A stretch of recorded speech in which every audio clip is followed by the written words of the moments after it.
Yo, what up, YouTube? It's the No Level Cap podcast. This week we talking about these greedy ass video game companies.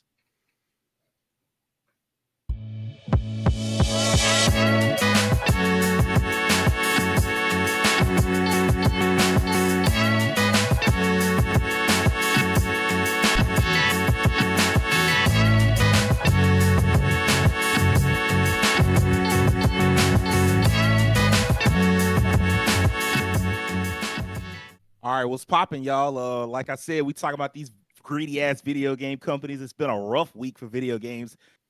Again, somehow it just feels like we just keep running into these. So this week I wanted to talk about it. I just want to get y'all thoughts on this generation and like just the idea. Like, is gaming all right? Because it don't feel like it is right now. Real quick, let me get a roll call. What's going on, Devin?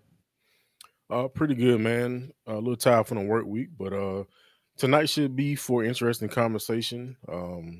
Earlier in the week, I was kind of blindsided about some stuff I didn't know, and I was just like, "Wait a minute, why is this still, why is this still happening?" Kind of brought me back to some like mid 2000s. I won't get into that now, but kind of brought up some memories of some of my old beloved developers and the shape that they're in now. So I ain't gonna say too much, man. We're gonna get into it in a bit, man. But I'm doing all right, man. All right. What's good, Keen? Hey, what's up, guys? Happy to say I finally completed Final Fantasy VII Rebirth. It has been a journey, great game, but it's a lot. It takes a lot of time to put into it, and also kind of on par with this conversation, Square Enix is also going through financial troubles right now as a gaming company. Just to add into all this foolishness that's happening in gaming right now, so I don't feel like anybody's safe, personally. Yeah, it's funny you bring up Rebirth because if I'm not mistaken, they still haven't announced numbers for it. But I Nope. feel like I saw somewhere that Dragon's Dogma 2 had outsold it. And if But they haven't so, announced Dragon's numbers yet. Dogma 2 did announce numbers, and They it did. was like the low 3 million or something like that, like high 2 million, low 3 million, which implies that Rebirth has not yet sold that. And that's kind of fucked up. But we'll get into that a little bit more in a little bit. What's going on, Terrence? Hey man, I guess we're doing a hype check on this console generation. We trying to see if it's actually been good or if it's been bad. I don't know, or it might be a little bit of both. Stay tuned. Like how he kept us in suspense. What's going on, Will?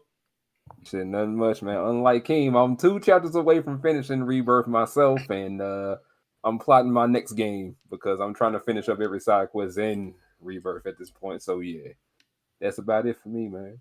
Hang in there, brother. All right, let's just go ahead and get into it, man.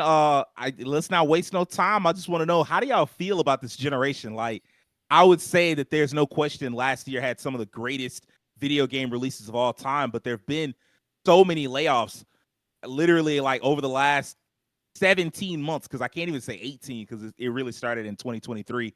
And so like we only 5 months into this year. So just over the last 17 months, there have been almost over 20,000 people have lost their jobs. And so to me, like, I'm wondering, like, does this generation feel a little tainted to you, Rakeem? Yeah. It's kind of hard to smile in the face of good games and then see developers suffer in the background. It's like a catch-22 moment.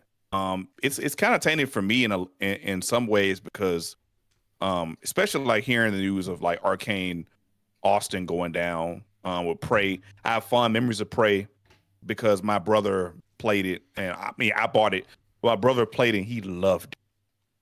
He loved it, and we would talk about it all the time. And like the cool stuff was going on. It was so unique at the time. I remember the trailers for it. The guy in like the astronaut suit and his face, his hand touching the mirror and looking back at itself. The unique aspect of this alien that can be anywhere and any object and switching back and forth. The cool storytelling that Arcane has always done in their sandbox worlds. Very unique take in an industry that unfortunately does not reward uniqueness all the time, and still doesn't, as we can see. So that kind of, I don't know. It puts something. The tainted, I guess, is a good term for that, because it makes me feel like no one is safe. Like I mentioned earlier, like now that I've seen what's happening with Square Enix and Final Fantasy and them having to cut back costs and they canceled a bunch of stuff that we don't even know about. it makes me think about like I could live in a world one day where Square Enix shut down, or I could live in a world, I could live in a world one day where Halo is gone and doesn't come back. I feel like we're not too far from that as it is. Yeah, like it feels like I remember, and we talked about this a long time ago when we heard what happened with Embracer Group and Eidos Montreal had to cancel the Deus Ex project, and I was just floored. I was like, yo, bro, like something's wrong. Something's wrong. And it just feels like I said it earlier that uniqueness isn't rewarded anymore because it doesn't seem like the metrics we measure good games by are kind of crumbling under the face of corporate capitalism. Like there's the things we value aren't actually as valued by the people who create the things that we like. We put value on things with gaming, good graphics, good quality, gameplay, things of that nature, and we expect games to have a certain, certain polish to them and a certain gameplay aspects and reward us for our time. And meanwhile, people who make these games, or rather, people who are overseeing the people who make these games, don't care about any of that stuff. They care about the bottom dollar, and it's got to do above and beyond crazy numbers to even be considered a success. And now, and I mentioned this to you, Sage, a couple weeks ago. Well, actually this week too. It feels like to me that like the numbers we hear from developers when they say like, hey, this met our expectations, I can't even believe them anymore. They'll say something will succeed. Hi-Fi Rush was a success. We're going to invest in this IP. And then a few months later, we're cutting it. Man, it's funny you mentioned that because I feel like I can't remember the Twitter account that said it, but one of those like insider or sales accounts was basically like Hi-Fi Rush underperformed. And then not too long after that, one of the people that worked at Microsoft, worked at Xbox, was like, no, Hi-Fi Rush did great. And it's like, well, somebody was lying, and now we know who was lying. And it's gotten to the point now where like you can't even trust the source no more. The source will lie directly to your face and say like, "Oh yeah, it did great. It's fine. It met expectations." Like, well, if it met expectations, what you closed the studio for? You know what's crazy? We're wrestling fans, and I'm starting to feel like these gaming companies or WWE are wrestling now. Everything's a show. Everything's kayfabe. The numbers they're telling you aren't always right. When they say they're happy about things, that might not necessarily be true. It's like they're selling you the positivity because the positivity itself does numbers. In this world we're living in, I think it's very interesting that now when new games come out, we go straight to Steam charts. Yep. Like we're getting to the point where like the average person, like maybe not the average person, but like a lot of people when they see a game come out, they go straight to Steam charts and see how the game's doing.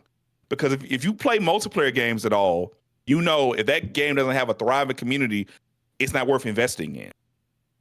You can directly see how games are doing by the hype they have, the numbers they're selling, the people who are playing it.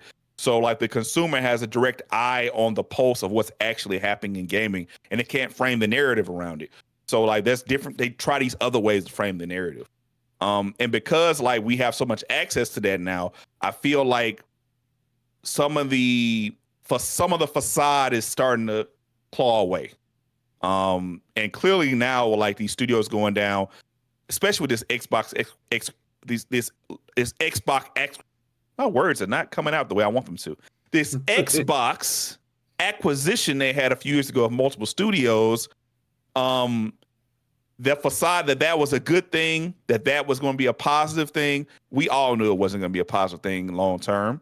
All I hoped was that we still would get good video games out of it, and the studios would get good support from Microsoft in some way so they could make good games. I don't know if we got that. We don't. And now I'm questioning like any games that come out, like some of the games they have announced, from other studios, or smaller project, any smaller project that isn't made by like the biggest companies. Like I'm scared. Like I think Bethesda's fine. But if you're a smaller studio at all, I don't know if they take them a priority. Like ZeniMax about Double Fine. Yeah. Like, Double Fine is one of those that I think could very much be in trouble. Yeah. Yeah. And it sucks so much because you saw Tim Schafer. He talked about like, oh, you know, we've got the safety of working with Xbox, and so now we know we'll be fine. And it's like, damn it, like he deserved to have that safety. Like the people at Double Fine deserve to have that safety, but like, I don't know, good luck. Yeah, now like there's been so much of this up and down the industry now. It feels as if I don't want anybody to get acquired right now. It feels like if I see another studio, I see Supergiant get acquired one day, I'm like, oh Lord, please don't do it. I think this last year and a half has scared off just about any mid-tier developer from even wanting to be acquired. Like at this point, if they got acquired, it was like some hostile takeover type shit. Because most of them like, nah, I can't trust y'all. Like you say you want one thing, but then the next thing you know, you get shut down. Like, and that was the point of allowing yourself to be acquired in the first place. Like you knew how dangerous it was to launch a game and it not do well, and then that was probably it for your studio. Like what is it? Ascendant Studios, the people who did Immortals of Avum. I forget the name of the studio. I think it's Ascendant. them. But like they released that game, it did poorly, and they laid off like 40% of their workers barely a month after release. And then like not too long ago, they laid off just about all the rest of them, and it was like a skeleton crew at best remaining. And it was like, oh well, this is what happens when you are an independent studio. But like shit, it don't seem to matter, because now you can be part of a publisher and they still like, hey man, you put out a bad game, or you put out a game that did poorly, like we gotta cut costs, we gotta tighten our belt. Like you don't have to, you just choosing to. Yeah, gaming publishers starting to feel like music label with how they treat artists. Fucking Well, I have an 360 artist deal. they'll have a 360 deal, they have like a one hit wonder, or they'll have like a monicum of success, and then they have another album that flops, and then that artist is gone after a while. And eventually what happened with the music industry was that the independence came up. People figured out they could do it on their own, and then found more value in that than the label. I don't know if that'll be the answer for gaming completely, because it's so publisher heavy. But there is and we talked about this before as well, Sage. It's sad that we had to come back to this topic so many times. We've come to this topic like 3 times in the last year, for various reasons. But we talked about this before, how from the remnants of all these closing studios and publisher interference and people leaving these studios, we're having a bunch of independent studios pop up. So many independent studios pop up. I don't know if that's a good thing, but we'll talk about that in a minute. Yeah, that has its own kind of issues, controls, and problems as well. Because now you've, I guess a part of that off the top of my head is like, now you're kind of like broadening out so much in the industry and spreading yourself thin. Like everybody can't be successful. It doesn't work that way. Yeah, that is definitely what we're gonna get to in just a little bit. But yeah, overall, just to answer your original question, so I don't get away from that, it is tainted. It feels as if our trust in the publisher has just died. Gaming has already kind of turned and tainted. We talked about this also in previous podcasts. Negative slant. People are very angry in gaming right now, and this is not going to help things at all. If anything's going to make them more jaded towards certain studios and publishers, people who were fans, not being fans anymore, like looking at these people in a different light. But it sometimes the truth hurts, and sometimes you have to take away the rose-tinted glasses of things you like and see the dirty underneath of it all, the muck. Yeah, I'm gonna say that I think this generation is kind of ruined for me. Like it sucks, but it's hard not to think about how many people have lost their jobs going forward. Like I'll admit, like at the end of last year, when I saw people talk about how horrible 2023 was, it was like, damn. I mean, like it felt like a vibe killer, I guess is the way I could say it. Yeah. But the more I thought about it, the more I thought about how staggering a number it was just last year alone, that so many thousands of people had lost their jobs in a year where there was so many like top tier video games put out, and most of them performed well, most of them sold well, and we still was seeing people getting laid off, studios closing, like all that. I'm like, well, what the hell is going on? I don't know if y'all know this, but there's a Wikipedia entry on the layoffs of the video game industry between 2023 and 2024. And when you go through it, it's just gutting to see all these people laid off. And like the worst part of it, I think, is how some of this felt obvious from the very beginning. The moment they started talking about mergers and like you have to know job losses come with that, because suddenly you've got multiple departments for stuff that you only need one department for. And Sony and Microsoft both just went through and kept buying studios like they were gearing up for a console war and not thinking about who it was going to affect. And I don't think they cared. I know they didn't care because that's how businesses are. And they had zero foresight. That's the worst part. Like, who the fuck believed, even for a second, that the kind of explosive growth you saw during the pandemic was going to continue? Why would it continue? People were locked inside their houses for like a year. And then like a second year, like, okay, people, you know, they getting used to going out, but they not quite getting back into their habits. So 2021 had some of the same kind of explosive growth. But by 2022, it was obvious they were not going to be able to keep that up forever. And even if you thought that growth was going to continue, why would you start laying people off after 2 years? Like, games take 4, 5, 6, 7 years to make. Most of those studios couldn't even get projects properly off the ground before they was like, all right, man, that's enough of that. Get the fuck out of here. And there's no evidence right now that the layoffs are going to stop. Like, supposedly Microsoft, I seen this earlier today, Microsoft is going to be restructuring again in July. And it's like, this is in the midst of some incredible sales. What is going on? And not only that, but like, you look at all these, and we'll get into this a little bit more later, but like, you look at all these games as a service titles, and it's like, is this what we got? Like, y'all just gonna keep trying to shove games as a service titles down our throat? And some of them are a success, but like some of them are failures. And even when they failures, people be like, the developers or the publishers rather are like, hey, throw another one out there. Suicide Squad failed. We're gonna keep trying. Like, no, stop trying. Stop trying and pivot at least a little bit. I'm not saying you can never do one again. I'm just saying pivot at least a little bit and act like, okay, well, maybe we should hedge our bets a little bit and not try to like just try to find the next Fortnite, because that shit, and I'm going to talk about that later too, the finding another Fortnite is not as easy as it sounds when you just say it out loud. It's actually quite fucking difficult. Terrence, what do you stand? So with this generation, it obviously had a very unusual and slow start for, reasons that you just mentioned, Sage. The pandemic obviously changed the course of everything, which is arguably why it feels like we're just now really getting into the heat of things. But it also feels like we're getting to the end of the generation like a lot quicker than you would think. We're in 2024 now, and shoot, they were already talking about like what, by 2027 is probably going to be time for the next console. So it's crazy to think that, we're already at the midpoint. If that happens though, actually. Yeah, who knows? I mean, I wonder if they don't stretch it out one more year.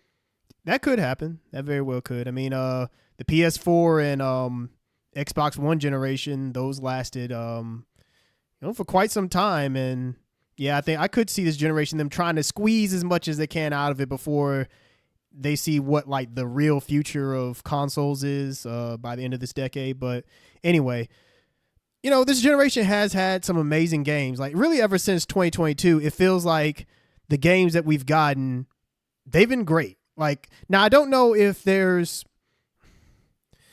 yeah, well, you know what? No, I would say that I do feel like there are some games that are kind of like genre defining from this decade. It does feel like maybe this generation, excuse me. It does feel like maybe the past generation maybe had a few more if I think about it, but that's another discussion for another day. But I think the biggest issue with this generation is not like the consumer side of it, obviously, because the consumer side of it, things look amazing if you're just looking at how things are for the consumer. But for like the back end of it, now that we're seeing like how the sauce is being made, that's the part of it that's not looking too good, because the gaming industry is very much like the anime industry in that regard. Like now that it's more mainstream than ever, more successful than ever.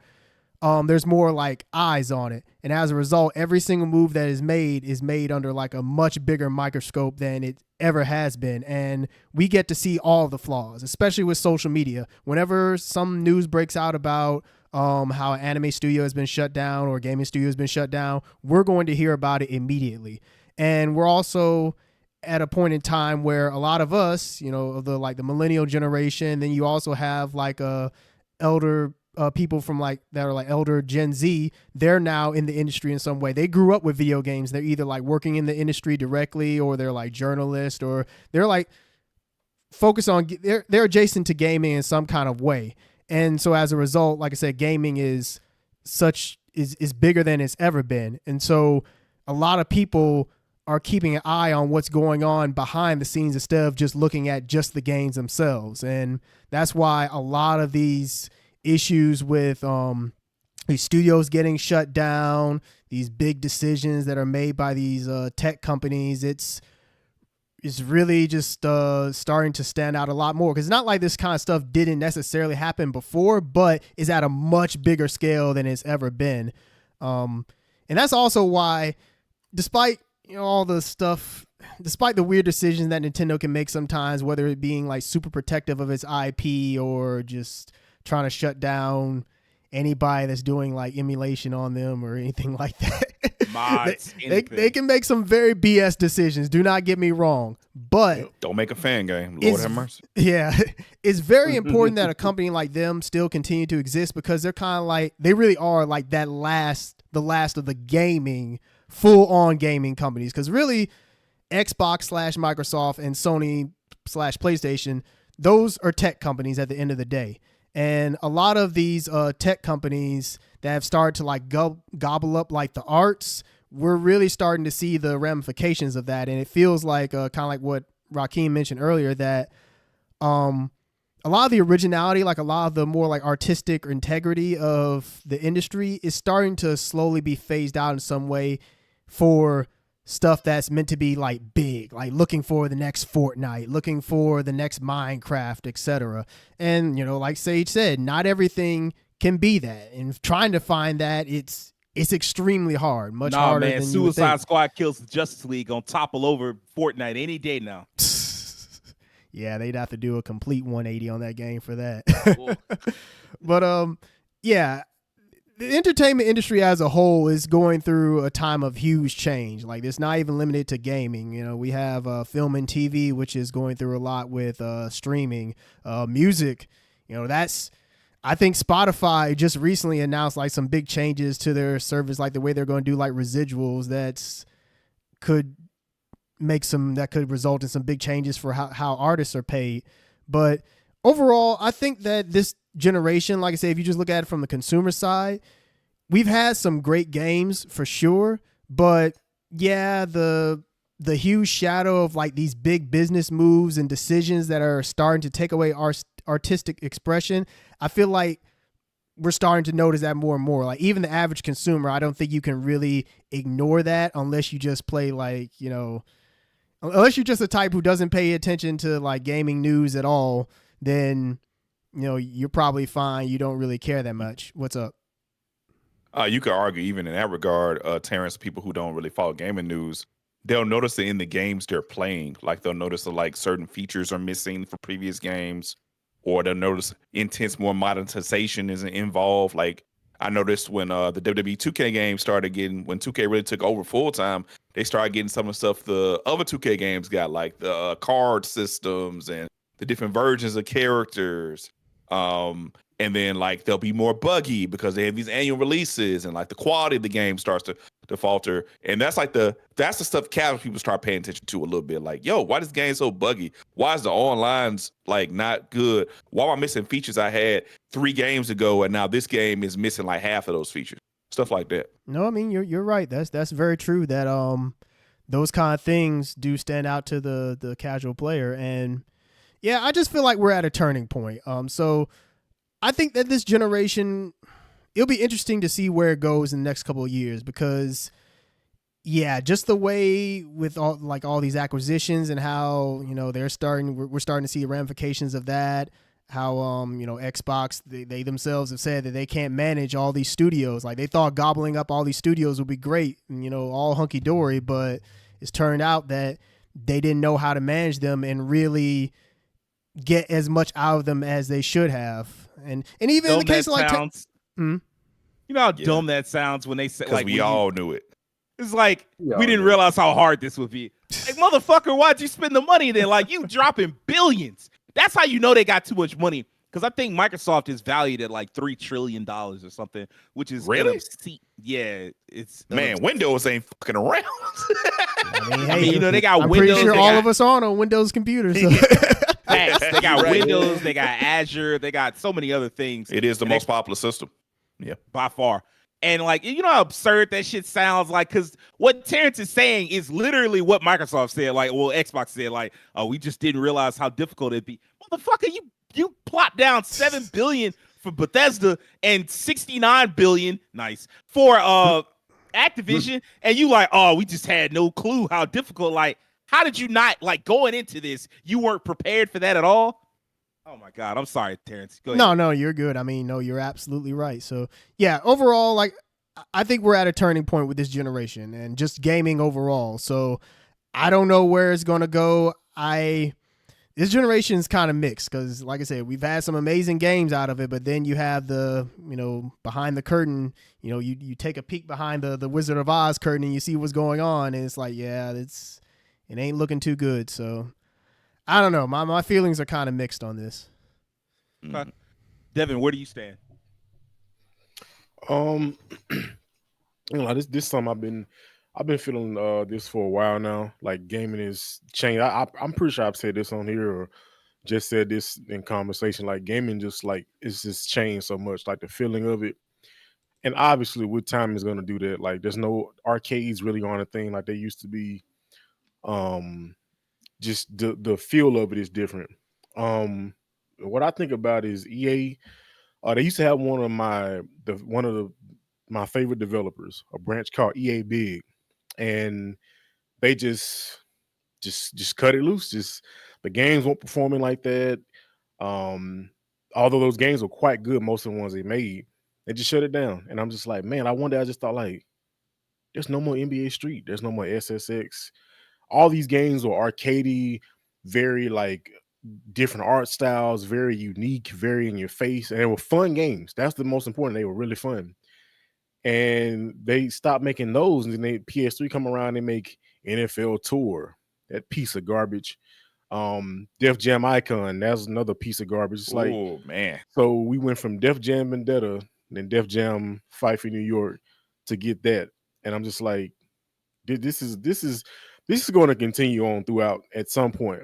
And here we are in 2024.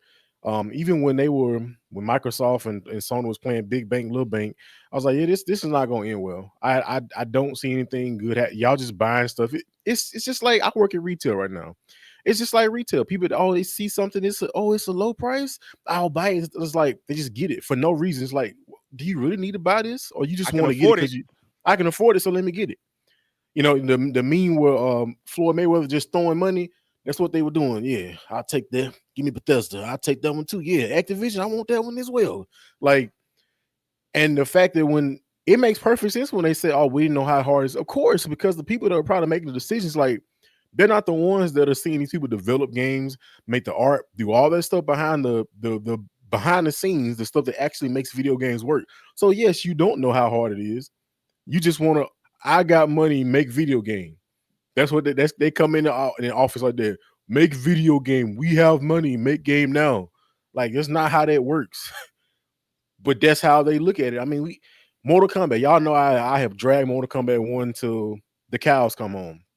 But I've always said, though, a caveat, there probably something behind the scenes that Ed Boon couldn't control.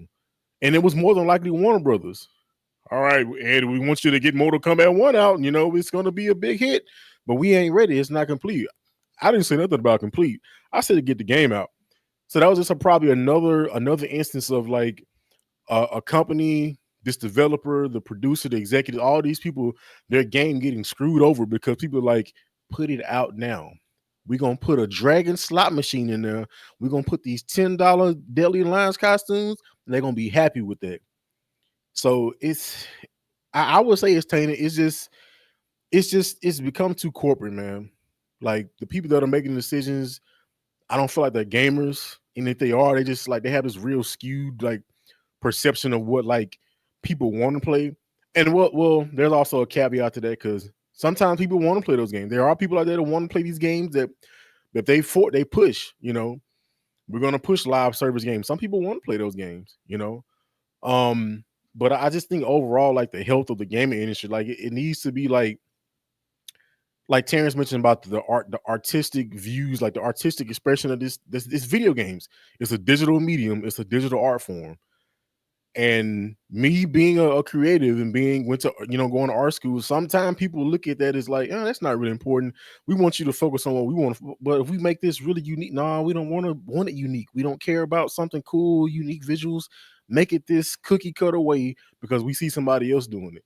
And then these people waste their talents making some garbage game like Redfall. Another game I knew from the jump when I saw, I'm like, this game looked like hot garbage. And it's like, you got Arcane Austin made great games. And then when I figured out, when I realized they were forced to, I'm like, so y'all forced people to make a game that they didn't want to make, and you thought it was going to be successful. That was more Bethesda than it was Microsoft, because like Xbox came on and were like, hey man, you know, this is interesting because like so many people talk about like the idea of like, hey, the money people need to be hands off. And in that instance, Xbox talked about they were hands off. They were like, hey, y'all made Prey. We figured y'all had it. And then by the time they looked in on it, they was like, oh, y'all ain't got it. But by that point, it was way too late in the process. And like, you can't fit, like once the core is broken, it's like once you have a broken foundation, I don't care what type of house you build on it, it's the foundation is broken. Yeah. So, Yeah. I mean, that was like go ahead, Keith. I was like, that was like when I remember they had the conversation about the issues with Redfall. That was like the first convo before we start kind of had the cascade of Xbox kind of explaining like really they're having a hard time right now. Like they kind of started talking about that. That was the first one. Kind of like, man, I've never seen like someone so high up in Xbox talk about one specific game not doing well and like getting public about it. And then like we started seeing stuff about like the issues with the console generation. They figured out they can't really win the console generation, and now the game's going on other platforms. It was like that was the first crack in the armor there that we got to see visual. Yeah, but I don't know. I just feel like it is, to me. I know that there is need for the people that like are up top, but I just feel like it's too much, man. It's too much people. It's too much of somebody saying, "Hey, we got all this money. Let's buy everything. Buy everything and do what? Fail." Like, I'm spending all this money to fail. Like, what's the point of it? And Terrence made a good point. Nintendo does feel like the last, like, of the big three that just feels like they're gaming. There's no like Nintendo TVs, it's just Nintendo in the games, the consoles in the games. But Sony and Microsoft, they have their hands in other things. Of course, I mean, Sage just mentioned that, you know, Microsoft's worth, you know, 5 gabillion zenny. So obviously that makes sense because they've been Windows since Windows was a thing.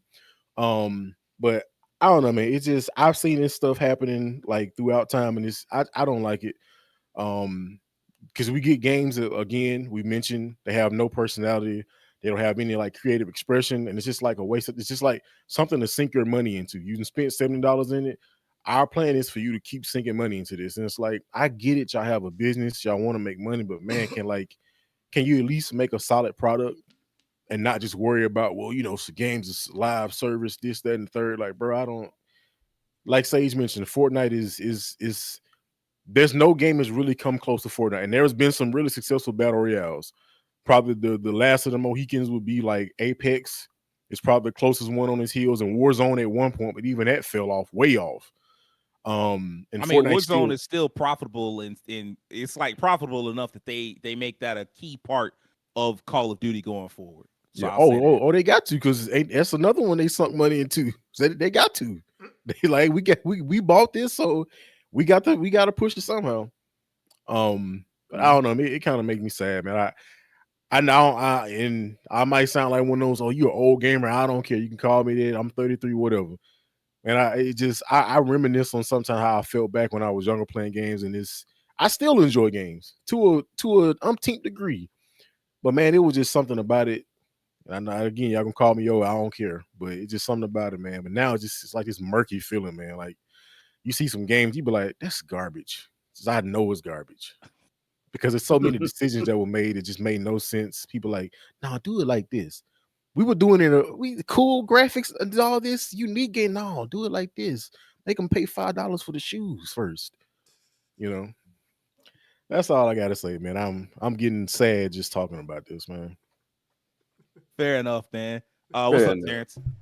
Real quick, one thing that I did forget to add is I will say that every generation has had its problems in some way, and they've had to figure it out some way. I just think that that at this point, the reason why it seems like this generation, like the problems are such bigger, is because the industry is as big as it is, and we're just at a boiling point where we don't know where things might go. It kind of harkens back to like the PS3 360 era when a lot of developers had no clue how to make HD games, and in the beginning it was really rough, but they eventually got there. And even, like the 64 PS1 era when, there was a time when those developers didn't really know how to make 3D games, how like a camera should work or anything like that, analog controls and everything. So, each industry has had its not industry, but each generation has had its hiccups. It's just that this generation might just be the worst because it's bigger than ever. So, yeah.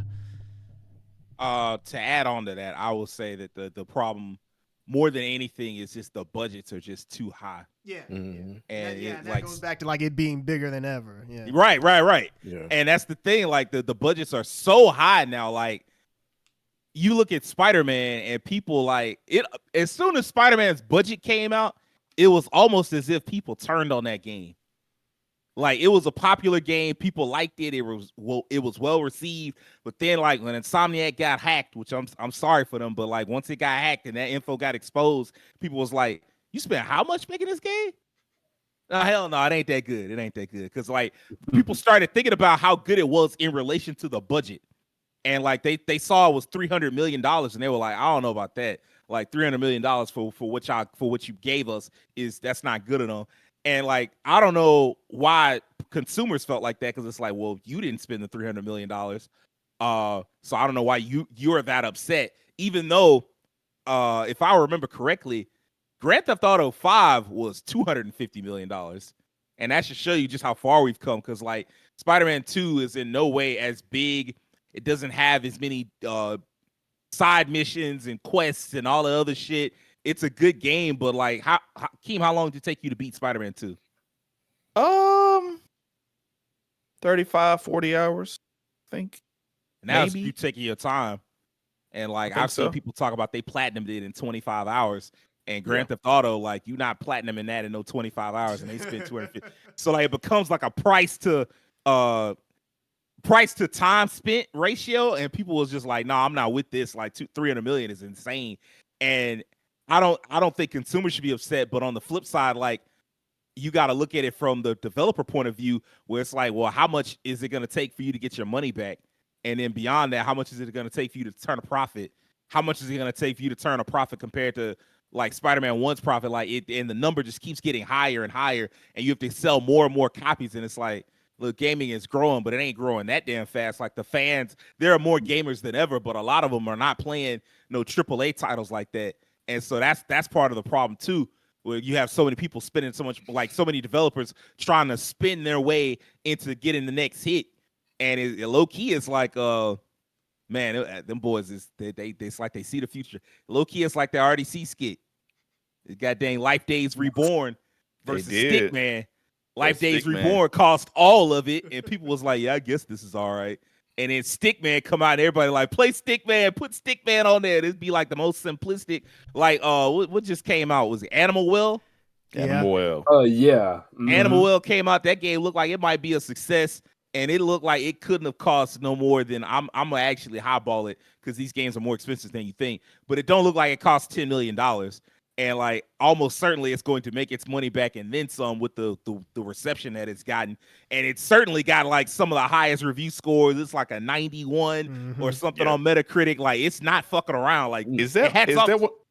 Yeah, my bad. Is that one of those games? Like I've heard. Is that one of those games that has like the living like economy of the animals in it? Because I've heard of a game like that before. Is that how this game works? Animal Well, if I remember correctly, is the Metroidvania. Like a Metroidvania? Yeah. Okay. Yeah, because I've seen it. Okay. So, Will, we hadn't heard your take on all of this. Truthfully, like I'm gonna try to keep mine a little bit short, but the best way I can kind of describe this generation in a way is the consumers themselves and I'll put myself in that category for a bit. If we looking at it straightforward as consumer, everything is like amazing. That's the best way to put it. Like as consumer, everything is amazing. All awesome games are coming out. Everything that you possibly could want and probably may want to try out is out there for you to buy. And you're just like, I can't believe they put this game out. I'm going to play it. I'm going to spend my money on it. I'm going to buy it. On the other side of the coin, though, we got the people that's in the offices actually behind the computers, doing the coding, doing the testing, doing the artwork, running everything by people, trying to make sure everything looks right. This is what we want to use. This is what we're throwing out. This is what we're cutting. They're not having a good time, or they're at home right now trying to figure out where can I land my next gig. So if I had to, like I had to say, for consumers, it's great. For those developers, those testers, those coders, those sound engineers, those artists, they have had QA. it bad. Yep, yeah, QA, everything. Everybody has just had it bad with that. So many people are getting laid off for no reason. And to kind of like pick up on where I know Terrence and Devin talk about artistic, with the artistic quality of games, I gotta admit, yeah, you can definitely see it. And I think the reason a lot of this stuff is like really square in your face is because we have a bunch of people still playing a lot of the older things that we've had, and those people are enjoying a lot of those older things compared to what they are now. And like you mentioned, PS3 360, we had Gunmetal Gray, Mexico Piss Yellow, and all that other good shit right there, right? we had that aesthetic back then, and people couldn't figure it out on how to make those games look and play good, because we had a bunch of stinkers back then too when that generation happened. Just like we had some trouble with a few troubles with PS4, and how we having those troubles now. I don't know where like you can go with this. I can see the problems mounting, and I don't know. There's so many places in so many ways this could go. It's hard for me to say. Because It's funny as because a consumer, we used to get ass games all the time growing up. Like everybody always forget. People try to all the time. People try to pretend like, oh yeah, it's this modern era. We get all these trash games. Like, no, I remember SNES. Like them LJN games was cheeks most of the time, bro. Yeah, but it just didn't matter because like it was so easy for them to turn a profit that they could sell like a few copies, and it's like, okay, we made some money. That time is past. Like you release an ass game, even the little early profits, they're not gonna be enough to make up for like all the money that you spent. Hell, you can release a good game and it's not enough, which is what's got us here. Yeah, that's what's got us here, and I'm so glad you kind of mentioned LJN, because I actually I want to say something about them a little bit too, even though I know they really kind of not around. You ever just notice every time you've seen an LJN game, it was always a comic property? Yeah, and they were always bad. That's what a Reputation came from. They did all them Spider-Man and X-Men games and them other comic book properties, and they would always be cheeks.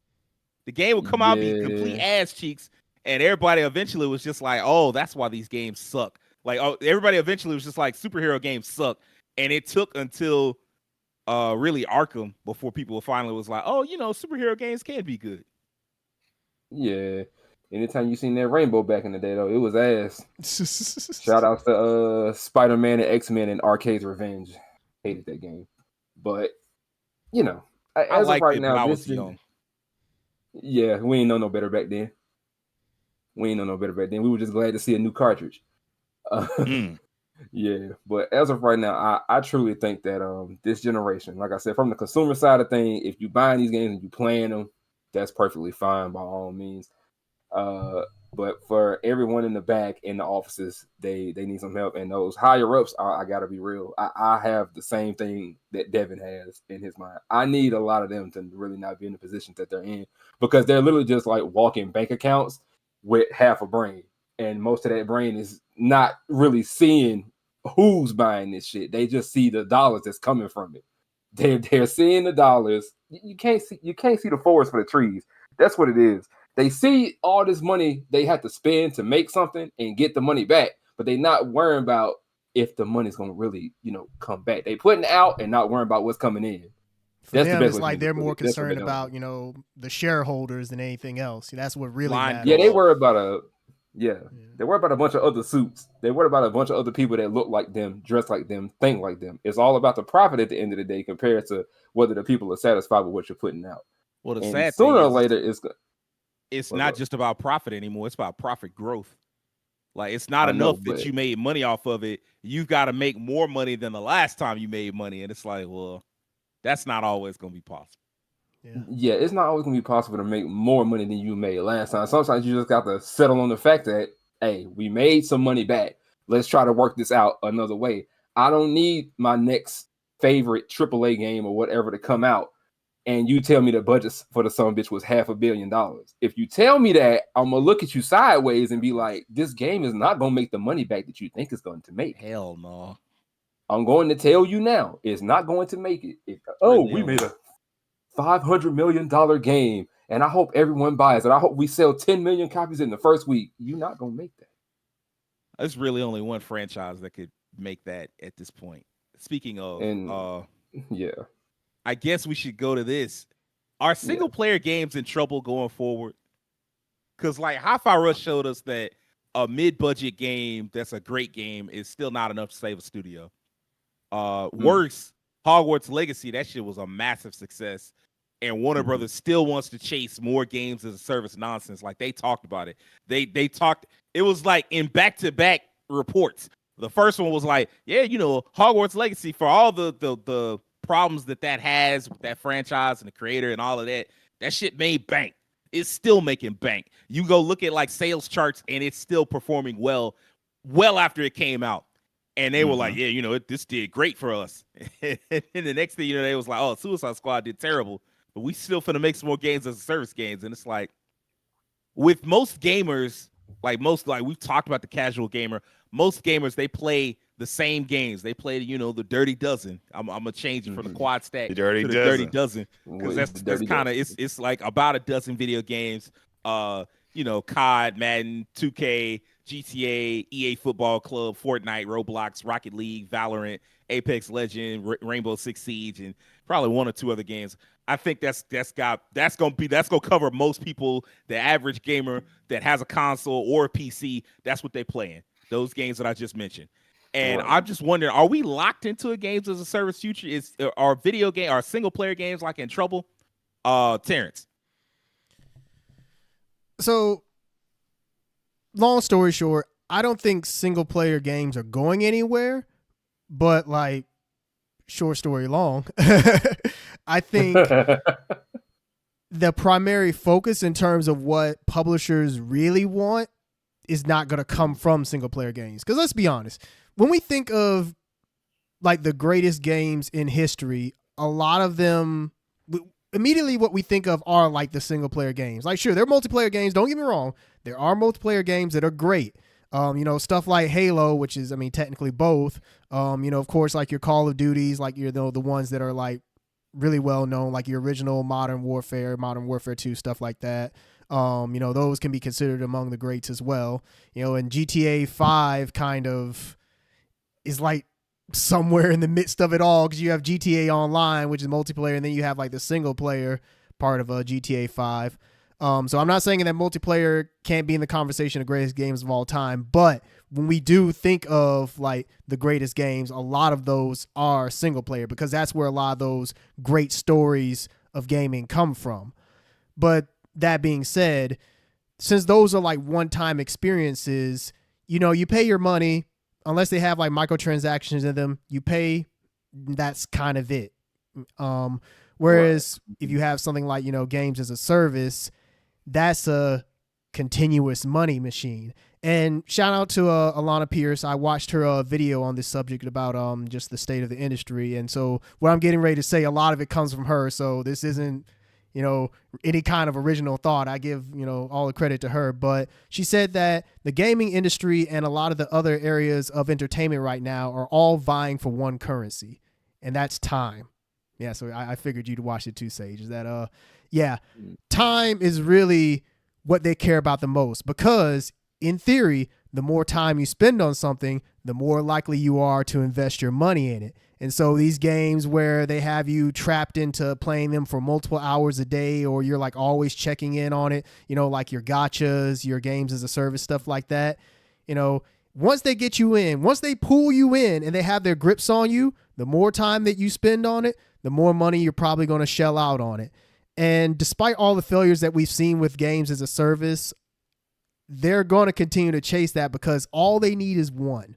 One success is all they need to have them set for the rest of the generation. Everybody is chasing after that Fortnite money because Fortnite is a continuous cash cow. Like, it just prints money. Like, once you have that, you don't really need to worry about anything else. And so I get it. I low-key get it. From a business standpoint, I could see it making sense trying to pursue games as a service just because that's the thing that will, in the long run, make you the most money as opposed to like a single player experience that's just like one and done. And, you know, ultimately, I don't think there's really anything wrong with having both in some kind of way, but because, you know, like Sage said, all these publishers and big companies, they want, you know, more than just profit. They want profit growth. You're only going to get that through something like a Fortnite, a Genshin Impact, now Honkai Star Rail, Minecraft, et cetera, et cetera. So I don't think single player games are going anywhere just because, you know, they're such a staple of the industry, and they're, let's be honest, the whole mindset that EA had of like, oh, single player games, you know, that's not in fashion anymore. You know, those are going away. That quote definitely did not age well. But, you know, there might be a little bit single player games. Huh? They went back. Yeah, EA went back to making single player games. They got the Jedi games. They've got a Star Wars RPG, strategy RPG, and then they've got all those fucking Marvel games they're working on. So they clearly, like you said, it aged super poorly for them. Yeah, so like single player games aren't going anywhere, but I think in terms of what's going to be defined as like the big successes for these publishers moving forward are the games as a service. It's just, it unfortunately is what it is. Like, we as the gamers will always love our single player games just because those are the games that give us the stories and the characters that we love the most. But from an industry standpoint, I could see why they would want to pursue, you know, live service games or like gacha kind of games, because those are the ones that are going to make them enough money to, you know, they'll toss us, you know, a few single player games every now and then, but then, you know, the big games as a service games, those are the ones that are going to really make them the dough that will make them lucrative as a company. So yeah, those are my thoughts on it. So I don't think single player games are in trouble per se.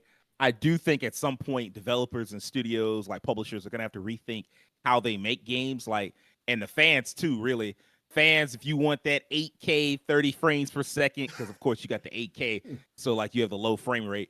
If you want that, you probably gonna have to hang it up, because we're gonna get less and less of that going forward. The way forward has to be titles like a Dragon Infinite Wealth, where you have a lot of heavy asset reuse. You keep the development costs as far down as you can get them. It's not the stuff like The Witcher 3 or The Last of Us Part 2 aren't still going to happen, but you can't expect that to be common. And moreover, you don't want that to be common, not really. Because the reality is, like Terrence said, it's kind of a variation on what Terrence said. We don't have time to play all these games. The Dirty Dozen I mentioned, nearly everybody plays a games as a service title. All of us here probably play at least one, whether it's, you know, Fortnite or Apex, Warframe, Destiny, Genshin, The Division, whatever. And then imagine getting like a fucking deluge of single player games on top of that. Like, people always look at it from the perspective of the gamers. Like, gamers can't help themselves. They look at it from the perspective of gamers, but that's not the right way to look at it, because they'll always say some stuff like, well, you don't need to play everything, or I'll just buy it on sale. Like, bitch, that ain't the point. Yeah, like, congrats. Like, they'll take the sales however they can get them, but you buying a game 2 years after it launches for $29.99 is not saving a developer that needed their next project to hit, or they getting shut the fuck down. That's not saving them. And that's, by the way, that's, you know, why indie games can't be the saving grace, because none of them help with the problem that there's just too many games out there. Like, Keem talked about this or in the chat like a couple of days earlier about all these indie games coming out with games, and they were all like, most of them were highly rated. Like, most of them got like 80s and 90s on Metacritic, and it's like, well, which one do you pick? And if you pick one, the other three or four getting left out, and that's it for them. And so, like, yeah, to some extent, you studios are going to just have to recalibrate some. Like, you're already seeing it now with publishers like Square Enix, where they've decided to focus on just a handful of titles. Like, they got a couple of A-list, they got their A-list titles, And I'm sure if you're a fan of like Saga or Mana, I'm sure they'll keep those. Like Star Ocean, they'll probably keep that. But like for the most part, a lot of those do, because like you remember that one year, 2022, where they released We like knew that shit wasn't gonna work. hell no, We that knew shit it. wasn't gonna work. It was like 8 titles in the last 5-6 months of the year. I'm like, you done lost your damn mind. They threw darts. They just threw darts at the wall That's At that all point, they you're was just doing. cannibalizing each other. and gave him Yeah. but they were low budget titles. They were trying to get a good hit for a low profit. And lost Man, money low- on damn low near all cost. of them. I think Yeah. Star Yep. Ocean might have made a little bit of money with the rest of them. I think most of them just lost money. Like you'll never see another DFL Chronicles again, which is a Nah. shame because I made it look like it was a polished. It was title. unique. Yeah, and it It was was a unique. unique It's idea. very unique. And that was the other problem. A lot of those games, like Star Ocean, for sure, I could tell needed more polish, more time in the oven, but they didn't give Did. them that because they were too busy trying to get them all out the door. And it's like, well, if you had just had half of those and gave them the polish that those, if you had cut it in half and given those games that they remained the extra polish and time and budget, you probably would have had a suite of like higher tier B-list titles that could have made you like a mid-tier profit if that's what your goal is, which I mean, like, I think is an admirable goal. But like Terrence said, like these people, they don't want mid-tier. And then like I always think of that one quote from Stephanie Sterling where like these Still businesses rings do true. not, 10 plus years later, I cannot get that quote out of my head. These businesses do not want some of the money. They want all of the money. They can't stop. It's like they can't, like that greed. It's like they're designed. And I know the goal is to try to make it's the investors that, oh, I want more money. But like, hey, man, sometimes you need to grow slowly and take things slow. And these businesses, like, they just don't know how to do it. And the frustrating thing, like, the only thing I'm worried about as far as companies go is that they're, like people choosing to chase the infinite cash. But like even that, I feel like is more of a Warner Brothers thing. Like I know every company is greedy, but it's WB's level of greed that's like basically stupid. And everybody else is like, hey, we'll take 2 or 3. Like Sony, I think because at one point Sony said they were doing like a dozen games of service titles, but they got Helldivers too, and Helldivers took off. And now I think they'll have Concord. And then like now they'll probably look at a bunch of those other ones and go, do we need these? And then they might, get rid of them in favor of like some single player titles. What's up, Terrence? I was just going to ask you, do you, but maybe I feel like you've kind of answered it in a way. Does this feel more like a Western problem than like, I mean, I'm not saying that Japan's obviously not affected by it in some way, but does it feel more like a Western problem or like companies that are kind of like Western adjacent or chasing like the Western style of gaming? Like, is it more of a problem for those kind of developers and publishers versus like the Japanese ones? I wouldn't say so. I think it's still global. Global. I think that there are studios that aren't, because like Warner Brothers, like I said, is obsessed to the point that they'll look at a game that was successful, that was single player, and be like, that's cool, but we still want us. But I think all of them want that games as a service project, because you look at Square Enix, they put out Foam Stars. Foam Foam Stars. Stars. Yeah. Oh, I was about to say Foam Divers. K-pop Splatoon. That's Yeah. what they put out, and that shit didn't work, and it's on its way out. And they gonna try something. And they had Babylon's Fall. That was meant to be a games as a service project. That shit. Square Enix, sometimes it feels like, even though they're a Japanese developer, they're very much kind of like chasing Western trends in some regard. They are. Yeah, they are. True. They But in I your mean- fucking lane. That would be nice, but I mean, we could actually add to like Genshin and Honkai. That's like from a Chinese developer. Yeah. Konami for years they chased like pachinko shit, which is Yeah. not games as a service, but it was like we're gonna get out of games just so we can find an easy profit to. So that should let you know how they feel. And it's a lot of like Sega. I mean, like everybody has their own strategy. Sega right now is like, look, we just gonna release the shit out of Sonic and Persona and Like a Dragon, and you'll get one of those every year for the next several years. So I mean, like you right? Yeah, to some didn't they extent, recently announce that? They Yeah, like, did, literally, and shit move. Yeah. Yeah, it's not that bad because like when you think about it, Persona, they've been releasing spinoffs because they're counting spinoffs and remakes in that. So it's not just I mean, if that's mainline the case, games. then I see that. So like a Dragon, like for instance, like Oh yeah. You had 8 this year, and then next year you'll probably get either a new IP or you'll get Judgment, and then you'll get Yakuza Kiwami 3, and then they'll just like rotate between like, okay, we'll remake the Yakuza games, we'll put out a new game, and we'll do Judgment and a new IP, and then it's kind of like what Studio Asano does, where they just have like 4 different IPs that they work through, and they just cycle them, and every couple of years you know what you can expect. So it's like that. Okay. Will, what about you, man? Where do you stand on this single player games being in trouble or not? Well, being a single player game kind of guy, because I do play some games as a service. I do play the Apexes and the Overwatches and whatnot. And right now I am playing Predecessor, which is basically a MOBA. It's basically, You playing as far as I'm Predecessor? concerned, yeah, I've been playing it recently. Yeah. Let's go. Yeah. Yeah. Well, You all are basically, seeing friends being made in people- real time. But yeah, to basically explain to the people who don't know, Predecessor is basically third person League of Legends in a way. The best way to kind of present it. But I don't think single player games are in any type of trouble. In no way, shape, or form. I don't. Unless you end up being in the position of, Tango Gameworks and Hi-Fi Rush. If you end up in a position like that, then yeah, you can be in some sort of trouble. But single player games are going to be fine. It's just like Terrence said, it's where they want the money to be, and that's going to be in games as a service. They want something that can continuously put the money in the pockets and help feed everybody up top and around the edges, putting their money towards everything. So single player games are fine. It's just we're going to have to live with a lot of games as a service coming out. We're going to see a lot of flops coming out the window. We're going to see a lot of good ones coming out. Like you said earlier, Sage, like everyone in here knows, and everyone that's watching this knows, Fortnite is not about to get touched in any way, shape, or form unless they make some massive screw up. Unless they massively screw up somewhere and be like, oh, well, now you can't do X, Y, Z in the game. I can't think of what they will fuck up at this point because Fortnite is its own entity with how much stuff it has going on within the game.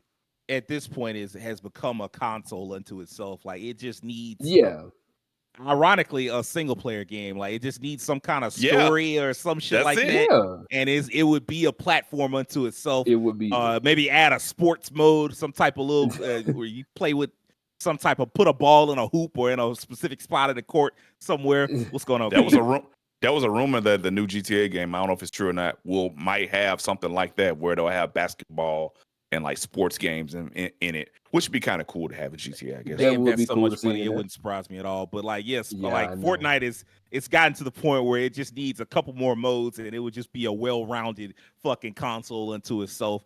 And I don't even know, like, that Marvel gave Epic or Disney gave Epic some silly ass amount of, what was it, 1.5 billion investment into Epic. I think it was a huge number, we don't even know what's going to come of that. So yeah, Fortnite ain't going nowhere because the people too busy giving them money.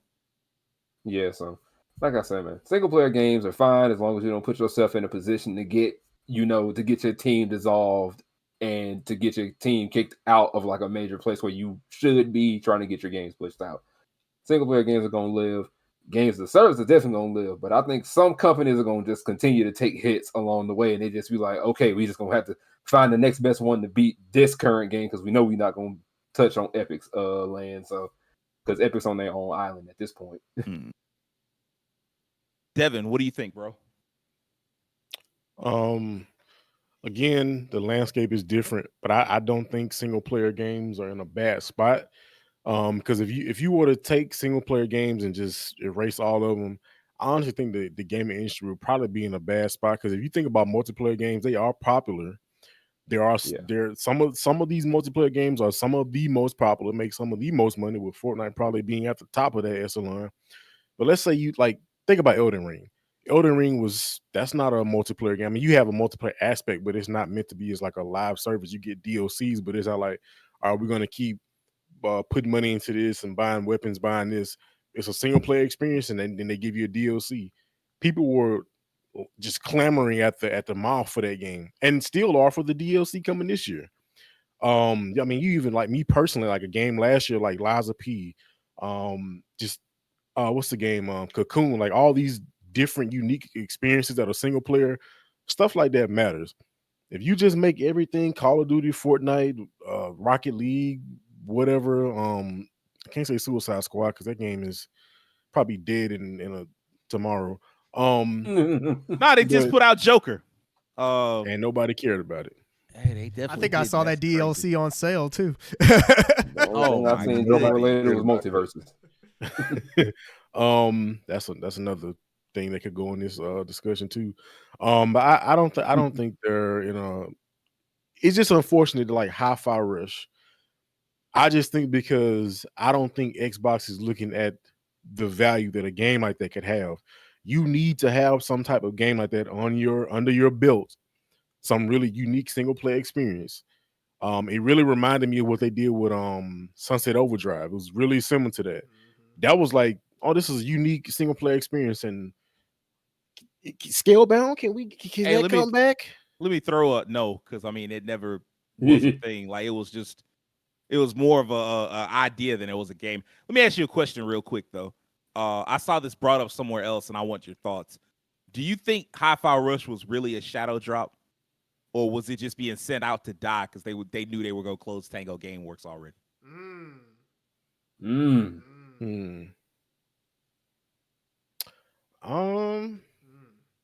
That's a good question. Very good question. Because like it just knowing what we know now that they closed the studio, I'm like, dang, y'all really just put out a game with no type of marketing or no type of, and come to that, I mean, Hellblade 2 hadn't got no marketing either, but I'm not gonna lie, I'm dropped really a tweet concerned for saying, "Do Ninja it." Theory, man.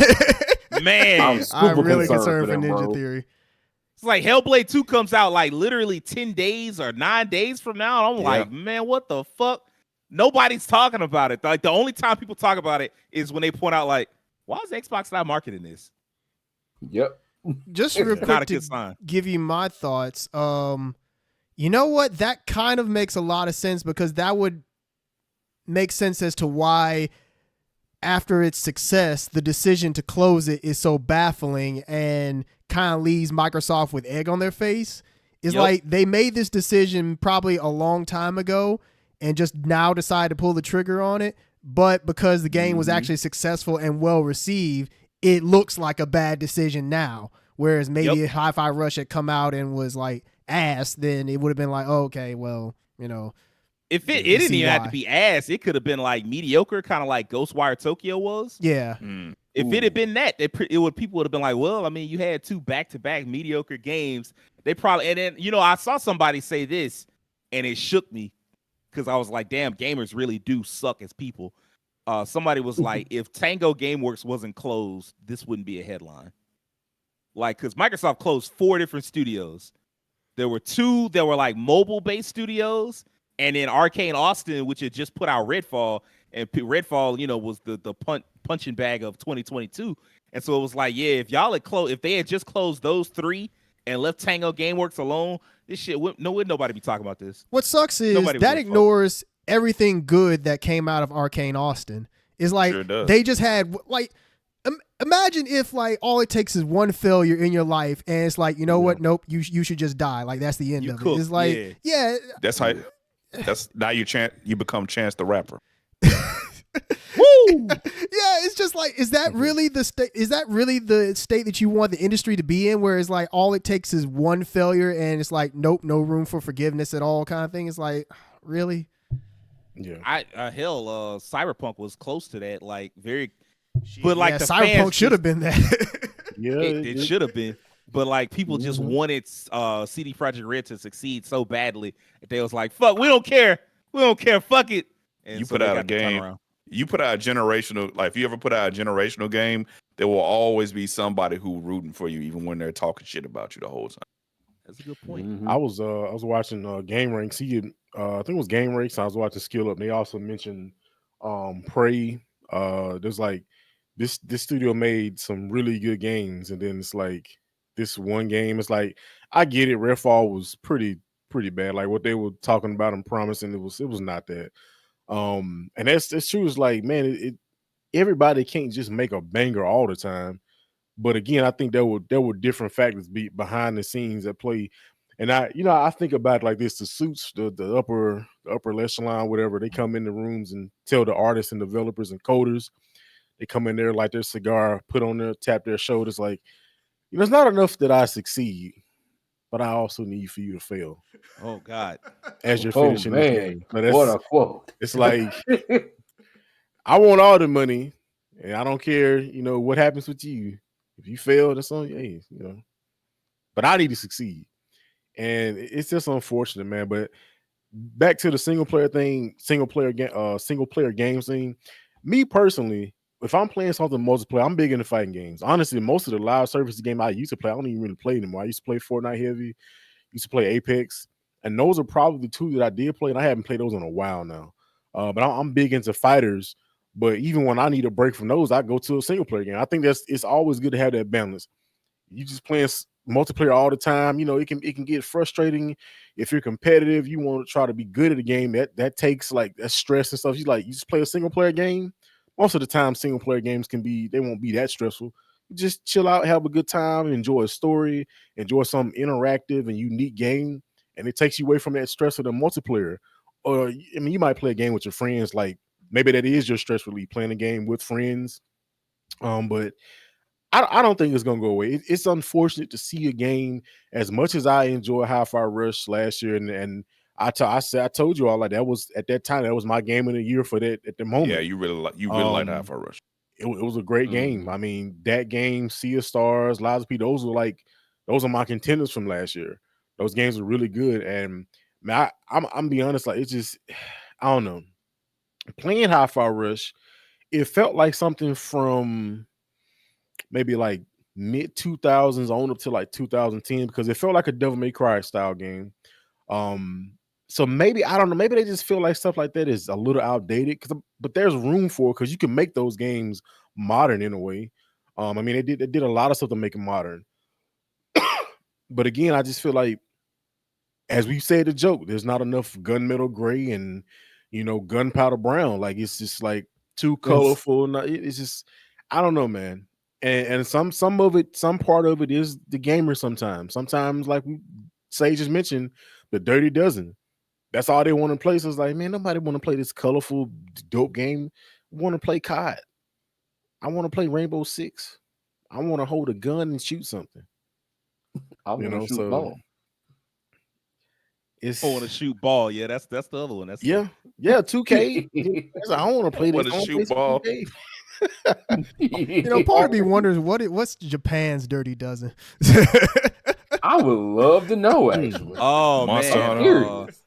Dragon Quest. Monster Hunter? Oh, of course, Dragon Quest is up. Monster Hunter would probably be one of them, yeah. Hell, Monster Hunter did well over ball. here. In fact, World did most of Monster Hunter sales, I believe. Pokemon. Definitely. Yeah. Yeah. I'd have to look it up because they have the Famitsu rankings and shit, so I'd have to look it up. I bet Fortnite is still on that bitch, though. Oh, For those that don't know, I mean, I asked that just because it's like, obviously, Japan ain't playing 2K. Like, not like that anyway. They're not playing 2K. Yeah. They might play Fortnite in Apex. Yeah, StarCraft, Apex is definitely maybe. one they are playing. No doubt Say about that. StarCraft? That'd be like Korea, huh? Yeah, that's Oh, Korea. yeah, That's more yeah, Korea. That's than definitely Japan. Korea. Should be a lot of fighting games on this, in my opinion, honestly. I didn't mean to that get us too. off track. That was just one of those kind of like, I mean, it's all thinking good, about bro. it kind of Sometimes thing. a little off track is cool. Sometimes a little off track is all right. As long as we come back. Yeah, I think single player games, we gotta, they have a place. If we ever get to the point where they're gone, I'm gonna be looking like, man, it's apocalypse. It's Fallout, man. It's Fallout for video games, man. I mean, I wouldn't quit gaming because there's probably realistically enough video games for me to play for a long time to come, single player. Boy. But I mean, like, I would probably quit being an active gamer of like, oh yeah, what new games are you playing? Like nothing. We'll turn into the statistics. We'll start playing the old games. Yeah, I'd just be one of them, like a retro gamer. Yeah. What is retro now? Because some people act like retro is just permanently 16-bit consoles, and I'm like, I don't know about that. I think PS2 back. I don't even. PS2. Yeah, I would think Well, PS2 back. Some people say PS3 and back. I mean, I- now yeah, it that's feels what I like was- even in the Yeah, indie space, the we're starting PS3. to get to a point where like N64 style games are like starting Yup. to yeah, Sure are. like have PS1 their and 64 is surgence. where it's at. Because like platformers, starting to see indie platformers like really take I've off seen that them are in like couple done in the 32 or style of 64 like bit style. yeah, Yep. exactly. Yep. Yeah. Yeah. I think it's just the further along, the more years go by, like with each generation, like maybe like the two generations We step a before generation or so up. start to become like retro. Yeah, You know, I they guess have their I- own nostalgia. Yeah. I'd probably So it let makes sense. PS3 I'd not be retro for now, but by the time the PS6 come out, it's got to be retro. I'm Oh, sorry, yeah, like, oh, you gotta yeah. throw that. Yeah. Oh yeah, Just- yeah. To people that's just like retro is just anything up to PS1, and then it's after that there is no more retro. I'm like, I can't agree with that at all. It's kind of like a Crazy. time Yeah, thing yeah, it's where almost you know 20 how years people old. say like, you know, the '90s was just like 10 years ago. It's like no, the '90s was, Nah, was no, 30 hell years it ago wasn't. now. It So, wasn't. You gotta let it go, Yeah. buddy. you gotta let that go. So yeah, I think Let it that's part go. of it is too. Is like some people don't want to admit like, oh, that stuff is a lot older than you think it was. yeah. I'll never mean- forget that because I was born in 1990. Yeah. My birthday reminds me every year how long ago it 92. was. There's a meme that goes over that's going around that it's old now, but like the one that's like what you think games look like 20 years ago, and it's like some NES That shit, one. and it's like what games actually look like 20 Final years ago. and it Fantasy was like 10, Final Fantasy yeah, 10, Final Mhm. Yeah, I've Fantasy. seen that meme before. Oh my So, yeah, you God, gotta- you're killing me, man. You gotta live with that. I'm sorry, and then like Yeah. it's actually more than 20 years now. It's like 24 years. Like that game is approaching its 25th birthday, so you gonna have Sure to. is. That game old enough to drink, and it's about to be old enough to rent a car. So y'all gonna have to get it together. Gucci, man. He's Rakeem, still go my ahead homie. and tell me, what do you think about single player games? Are they in trouble going forward? I don't think they're in trouble. I think the problem with developers now, well, publishers, gamers, the game developers now, is that they're trying to evolve them to fit the monetization of multiplayer and mobile games. And that evolution looks different for different companies. Like Ubisoft a few years back, me and Sage talked about this at length before, had the open world model where they found success with multiple open world games, and then they would have monetization with like skins, and then they were trying to get people to play those games as long as possible. So they had many expansions, many little DLCs, many nuances to the content to keep people playing those single player games for long periods of time. We talked about EA. They struck out with games as a service. So they decided to go back to single player game. And I think, I'm gonna be honest, I could see other companies doing that as well because there's only so much gas in gas. You know what I mean? There's only so much. Ah, Bars. Hey, hey, Bars. I like There's only so much- it. There's so much gas in gas. Like there's only so many games you can play in games as a service before they start to cannibalize each other. And the developers are going to realize very quickly that some guys got it and some guys don't. And you can't, if you ain't got it, it don't matter how many times you throw the ball at the wall, it's going to fail every time. Everybody's not going to be freaking Destiny, and even Destiny's has up and down. It had cuts and issues That's with the on its company. way out. Yeah, that's on its way. I said it's 10-year anniversary. They're trying to look into the future. It could be Destiny 3. That's a rumor about that, but who knows at this point. I just feel like there are nuances of single player games that are going to change a bit. I feel like that the traditional single player model where you just have a game and nothing else, that might be on its way out, and other things might be coming in. Now, there's still some people who are still doing that. Like if you play God of War, you just buy God of War. That's it. Like there's no Last of Us. That's it. You just get that. That's it. Now where a lot of the monetization is coming in for these single player games is before the game even releases, pre-orders, the types of dishes that come out, things like that. That's where a lot of the extra monetization comes in for those I know games. Sony has been doing a lot of mid-cools, you know, Yeah. like the Miles Morales type thing where they just like Yeah. sneak in. They're like, okay, this is a mid game. What was the Left Behind for Last of Us? Yeah. Yeah, that was like the DLC. Yeah, Yeah, uh-huh. yeah. You know, that's actually kind of smart because it's like you get to reuse assets, but also make Mhm. a sort of sequel, kind of. It is. Yeah. It is amazing how successful that is now compared to like when they tried that in the PS3 era with those middle of the road games. But they tried. God of War I think the Ascension. problem was they tried to sell them like full new games in the Yeah. advertising instead of like being in between smaller experience. I think if it's like now they figured out that, hey, we need to tell these people this is like an in-between game. It's a small experience. Don't price it the same price as the other games all the way, and we'll find success. Because I remember God of War Ascension and the Gears of War middle game, Yeah. and every single time those games fail. Yeah, and another aspect Every to single that time. too was that they would put those on like the PSP in some way, and that didn't help Yeah. either. Yeah, those No. PSP, PSV. What was that? Uncharted, Golden Abyss. Oh, yeah, my something like that. God. Yeah, and like what Yes. Raheem just mentioned, God of War Ascension. Like, yeah, that was on PSP or whatever version of PSP at that time. Yeah, the Vita, whatever. But yeah, I feel as though yeah, that's found more success. So that's another way it's evolved. Like Devin was talking about, this isn't necessarily a single player game, but even with like multiplayer games, there's been changes in strategies for monetization. Fighting games have changed a lot for when we grew up. Like the monetization in fighting games alone has drastically changed. Yeah. And that is also a proprietor of trying to get as much time out of the gamer as possible, because like every fighting game, it feels like, and this is no exaggeration, it feels like they're getting at least 3 years of support, no matter how bad they sold. Yeah. There could be 10 people playing that motherfucker. They gonna put that DLC out. I No, don't know you how talk- they do it. You talking about the DNF duel, and I do know how they doing it. They just like, we just want to have our fighting game spinoff out there, and so they just willing to throw money down a hole because Dungeon Fighters makes so much fucking money. Same thing with Grand Blue. Yeah. Same thing's happening in Grand Blue as well. Because Yup. Grand Blue doesn't have a super high player base either, especially the original one. It kind of went down. But it, like, they're willing to spend the money on the expansions, and I think that started around the Street Fighter 4 era with all the different versions of Street Fighter 4. Yeah. And then I guess fighting game developers realized that the player base is willing to continue to support a game for a long period of time without having to worry about a sequel. They're willing to put the time into it. Yeah. And the big ones like Street Fighter, MK, Lord have mercy with this MK, but in general, MK, Tekken, they have found a lot of success with the DLC model, and then having their game supported for 4 or 5 years off of just continuous expansions, DLCs, tweaks, also Arxis as well. Same thing with Guilty Gear. Like Guilty Gear Strive's been out for what, 3 years now, Yeah. and still getting Yep. support. Just finished its Mhm. DLC season most recently, right?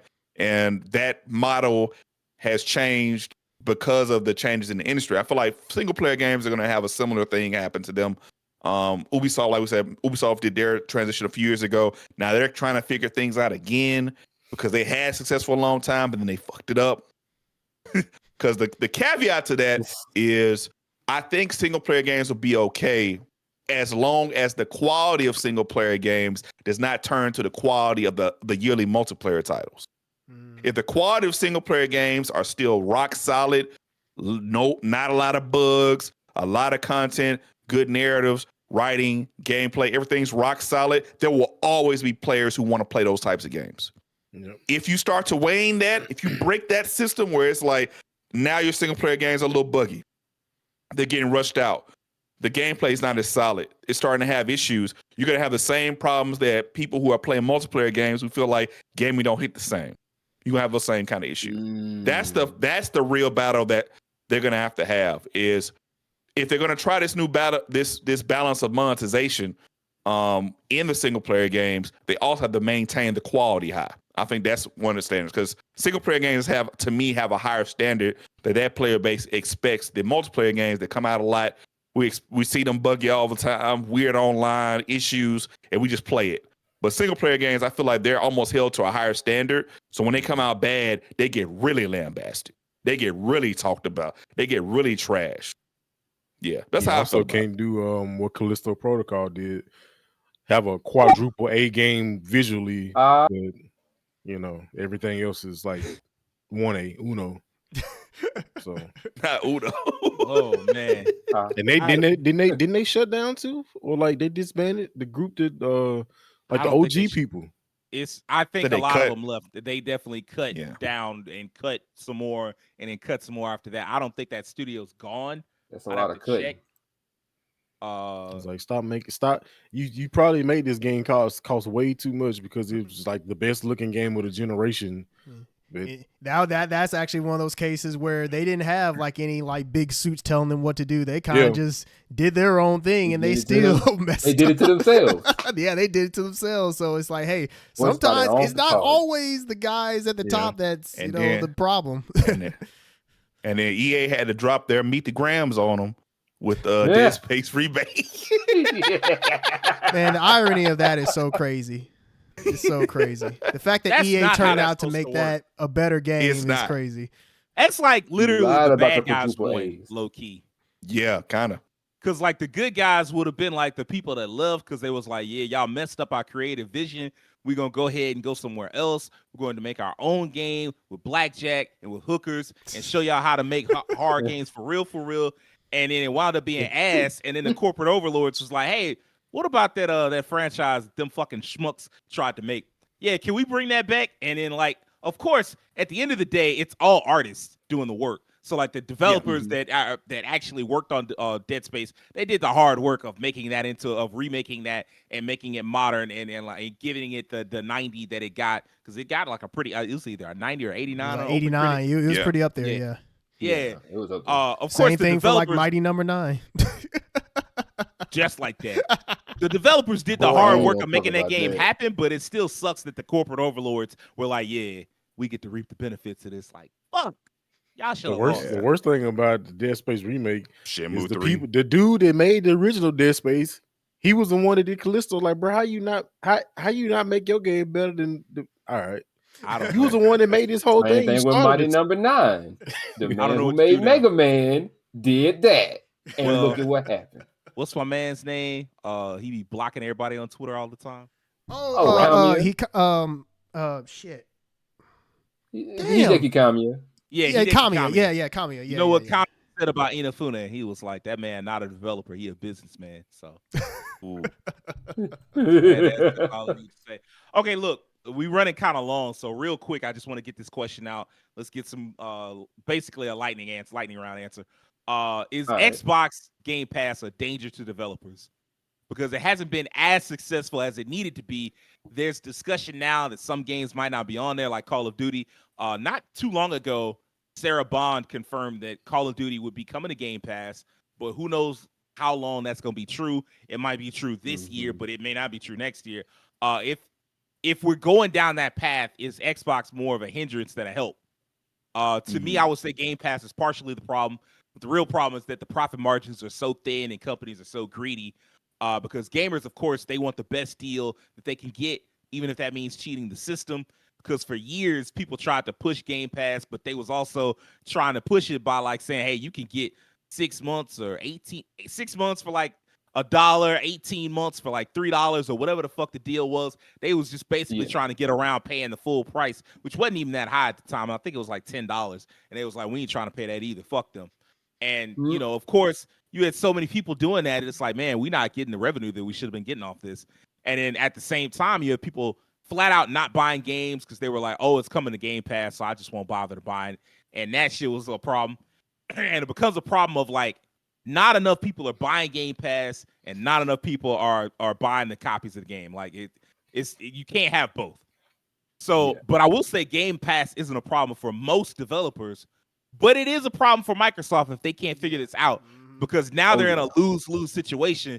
The point of Game Pass, and then like also they lied to us, because the point of Game Pass was that it was supposed to be, if it was successful enough, they could launch smaller titles like Hi-Fi Rush that could be like loss leaders that bring people in, and you have the big tentpole titles like Starfield and maybe even Call of Duty to make the whole thing profitable. And so Hi-Fi Rush games like Hi-Fi Rush could exist and not necessarily turn a huge profit and be okay. But it doesn't seem like that plan is working, or if it was working, Microsoft quickly was like, they looked in on what was going on and was like, yeah, cut that shit out. Everything needs to flip a profit or get it the fuck out of here. But Microsoft is kind of screwed because they either have to keep chancing it and hope more people buy Xbox Game Pass, or they have to renege on Xbox Game Pass entirely and be like, hey, man, you know, we're not going to put our games on there day and date.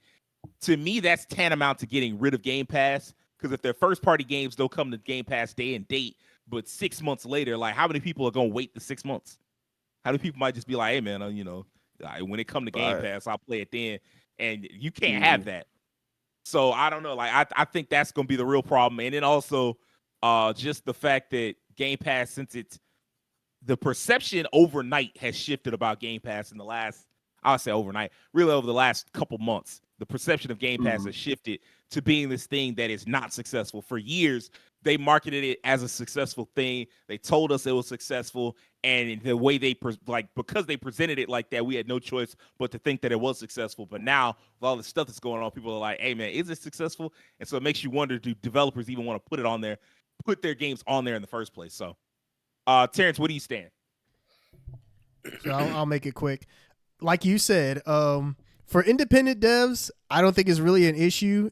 I mean, they can do whatever they want distribution wise, unless Xbox cuts them a check. And depending on how big that check is, it may or may not be worth it, to put your game on Game Pass. But yeah, if you're a development, if your team is owned by Xbox, then yeah, it is a problem at that point. Just because, if Game Pass isn't profitable, then yeah, it might just be a waste putting your game on Game Pass. A lot of these companies, tech companies, they got way too comfortable with the way things were going through the pandemic in terms of like this massive growth for all these subscription services and whatnot. They thought they were invincible, and now we're at the point where we're seeing the ramifications of that, where the growth is starting to kind of sputter a little bit, and is not as massive as it used to be. And so there's like now having to figure out how to, get control of the reins again, like really try and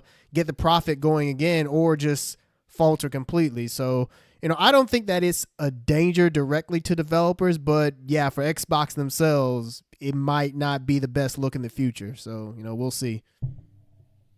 Will, what about you, man? Where do you stand? It can be a detriment to quite a few developers, especially those up top. But what I wanted to say about it, truthfully, because I've known a lot of people who had it, and I know a lot of content creators that do have Xbox Game Pass, and I listen to them be like, I got it free on Game Pass, I got it free on Game Pass. First thing that came to my mind was, that shit's kind of spoiling these people that play that. In a way, it's kind of spoiling potential buyers of games. They like, oh, I can get it free on Game Pass, I don't have to pay for it. So if I don't have to pay for it, once I get done with it, it's gone, no money out of my pocket, and they don't necessarily see a sale from that. At least in my eyes, the way I'm looking at it, I'm like a surface level type thing, But like, you don't necessarily see a sale from that because they're getting it from the Game Pass. So Game Pass, free game, no money comes your way. That's at least how I see it. Maybe a little bit different on the outside looking in. So yeah, it's detrimental. But like Terrence said, for indies, yeah, it's a like, should I or should I not? I'll think about it. These other developers kind of almost be like, man, I kind of want to let people kind of see my game, let them play it, let them get a chance, let them get a shake at it real quick for free. And then if they like it, they'll probably buy it. I'm sorry, but I'm gonna do the quick comparison with the whole Game Pass thing. Game Pass, in my opinion, is almost like how some people treated GameStop. Get the game for free, play it, delete it, be done with it. With GameStop, pre-order new game, buy it, beat it within the first 2 days you have it, bring it back, get your money back. Damn, that's crazy. Wait, did they let you get your money back? They'll end up letting you get it if you can end up bringing it back. You'll get like a good chunk of your money back if you bring it back. Okay, so the store credit thing. No, not even store credit. You can't get money or store credit, whichever one you want. Mm-hmm. That's how some people did. That's why if you ever notice when a new game came out and you went to a GameStop, game came out that day, but the next day you come back, or like within the next 3 days you came back, there's already a pre-owned copy of said game there. Somebody beat that game within them 72 hours, brought it back, got some change for it. Well, I always thought, I knew that, but I always thought it was a store credit thing. Like you take it back and you get, $40, $45 in store credit with which you could just buy a new game. And then like, okay, I really spent $15 on this game. I did that with I think Sleeping Dogs. I went up in there. I had bought Shadow of Mordor because I bought Destiny. That shit was ass cheeks. I was so disappointed. I took it back within like 2 weeks, and I like immediately got my money. They gave me $40 in store credit, and so I bought Shadow of Mordor for $20. So yeah, that's kind of the comparison I can see it to. Doing the thing at GameStop where new game, beat it in 48 hours, come back with it, get most of that money back, just like you would do with this. Don't have to spend a dime, play it up, beat it, be done with it. That's how you look at it. All right, yeah, that's a good point. It is. There's like a little bit of a spoiling going on. Devin, where do you stand, bro? You like the resident Game Pass owner? So I You are. still feel the same way I did when Game Pass was first announced. I talked about this on the Input Output podcast of like, this seems like a great idea to like have a collection of games, but when it comes to new consoles, it's about the new games that you're dropping for that are being used for the new hardware system, those hard copies, those hard sales. It's cool being able to go play, and I enjoy Game Pass. I play Sea of Stars on Game Pass. I play Liza P on Game Pass, but there's a caveat. You don't like Will said, like, you don't have to really spend anything for those games. $10 a month, and I'm playing all these dope games. So I thought about that. I was like, this is really like cutting into those, like, and again, indies, like we mentioned, indies can benefit from this because like people might be on the fence about their game, and you try somebody like, it's like, man, this is so good. You might play some games so good, like I just gotta buy it because it was just good. Let me go buy it on Steam or buy it on Xbox. But yeah, I said this from the beginning. It's cool to have this collection of stuff, but if you have such a multitude of a library for just $10 a month, most people are not gonna buy anything. Well, it's coming to Game Pass. I'll play it on there. Like, I'll say that, oh, it's coming to Game Pass. Cool. I just like, if it's good, I might play it and then beat it or buy it again or something just to have it. Like, man, that game was so good. I gotta give these folks money for it. That was a dope experience. But on the first initial onset, I'm playing on Game Pass. And like I said, when new generations come around, how either Sony, Xbox, how they make their money is the new games, those new sales. They don't make money like that off some subscription service. They hard copies. That's why we're in this little conversation right now. Like, and I think we talked about this a few episodes ago. Like, they weren't really making the bank they thought they were going to make from Game Pass, even though it's been successful. Like, numbers wise, it's like it's cutting into the hard copy sales. So and like we mentioned, like if your game is a resident Xbox game, that's a little harder. But if you get some games coming on there, like we just want to give you a shot. Let's see what this game is about. Oh, it's a dope game. Go buy it on Steam or whatever. But I don't know, man. I enjoy it, but the problem that I felt it was gonna have on the onset I think it's still having that problem. I think the problem, because it's not so much that the copies aren't selling as it's the same problem that Netflix has. It's the same problem that Disney Plus has. It's the same problem all those streaming services have.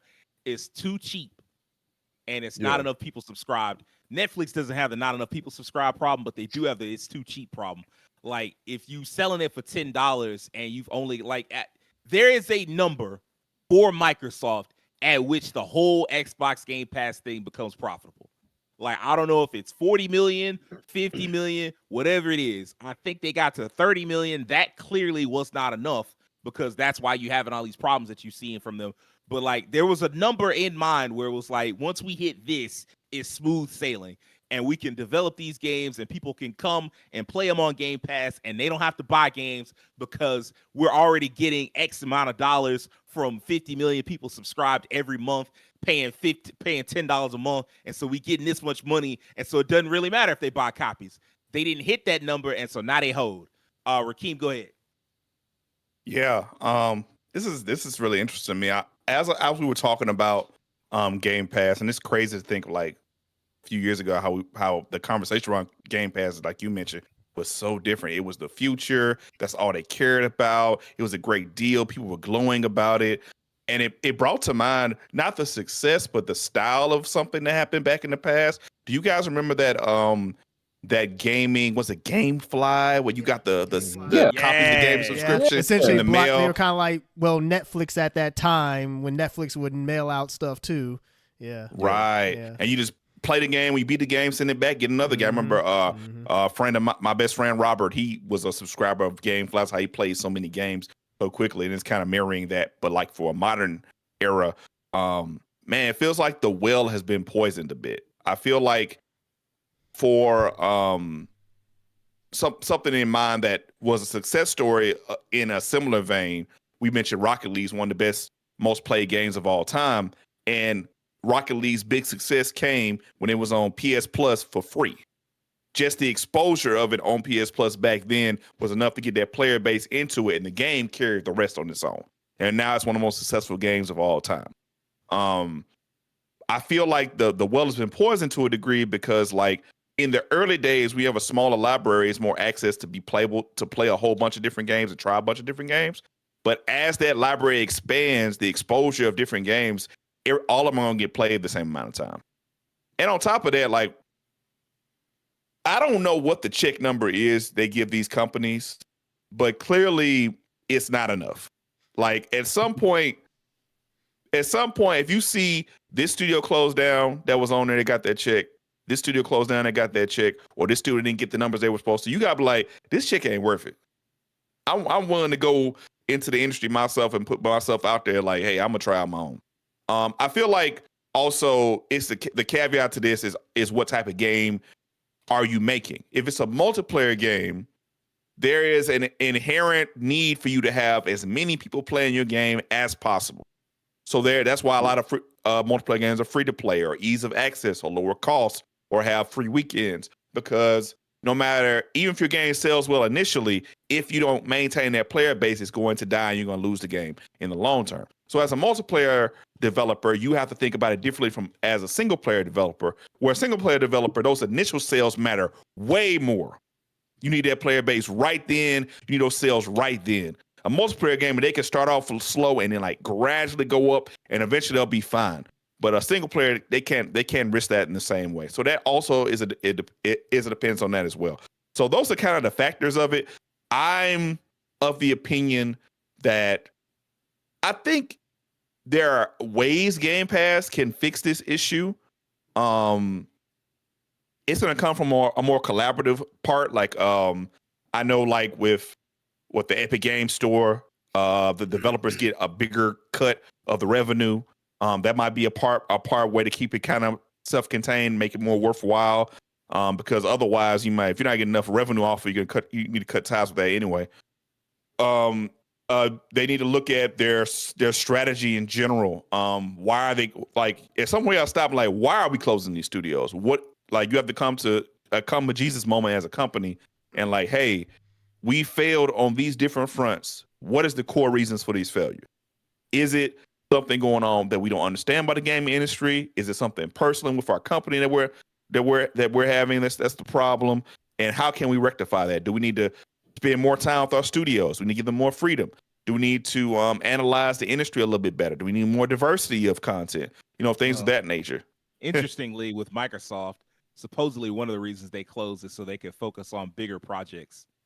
In other words, some of those developers are going to be absorbed into a pre-existing studios just so they can work on bigger projects. And I'm like, yeah, like the COD studios were like, yeah, we remember what happened with COD, but they absorbed all those different studios. Activision just turned into Call of Duty Inc. It did. Like, they had so many different studios games.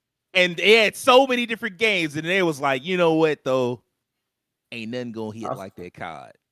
I mean, Epic studio totally did it. Pretty much did it for Fortnite too, didn't they? Epic did low key do that, but they have other things going on in the background, and of course they have the Epic Game Store that they probably need to develop a little bit more so that it can stop being embarrassed by Steam.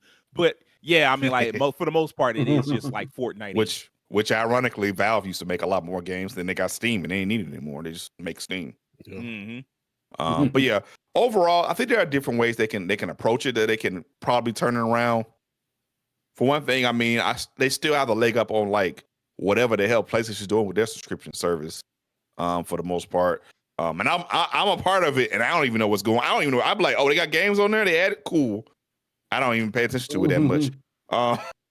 I'd be having free games. I don't even play them. Like, oh, it's on there. It's not clear what's on there. Like with Game Pass, people are encouraged to check it out. First off, because all the first party games are coming there. So that alone gives you a reason to be like, okay, let me see. Yeah. But also, like, they're constantly advertising, like, this is coming to Game Pass. This is coming to Game Pass. This is coming to Game Pass. You'll get one drop a month where they'll be like, okay, this stuff is coming to whatever the fuck the new PlayStation is.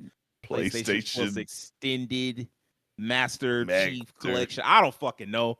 Whatever they PlayStation call it. subscriptions. Yeah. Whatever. It's called something. I know. I got it. I don't know what it's called though. That's they do whatever that, however bad it is, it ain't worse than PlayStation. I can tell you that. But yeah, I think it depends. And just in general, the developers have to make a decision depending on what type of game they're making. I think multiplayer games are more incentivized because they need to maintain their player base. Single player games need to think about it more in a more distinct manner. Is the money up front worth it, or would you rather try it on your own? And then Xbox itself needs to reanalyze how they're approaching the process while they put games on Game Pass and their studios, because ultimately, if you don't fix the major problem of why you're shelving studios in the first place, it's going to continue to happen no matter what you do. Yep. Mm-hmm. Oh man, this has been a great discussion. I think that's gonna wrap this week up though. Y'all know the drill. Hit that subscription button on YouTube. Follow us on Twitter. Follow us on TikTok. Tell all your nerdy ass friends and family about us, and do us a personal favor. Have an excellent week. Peace.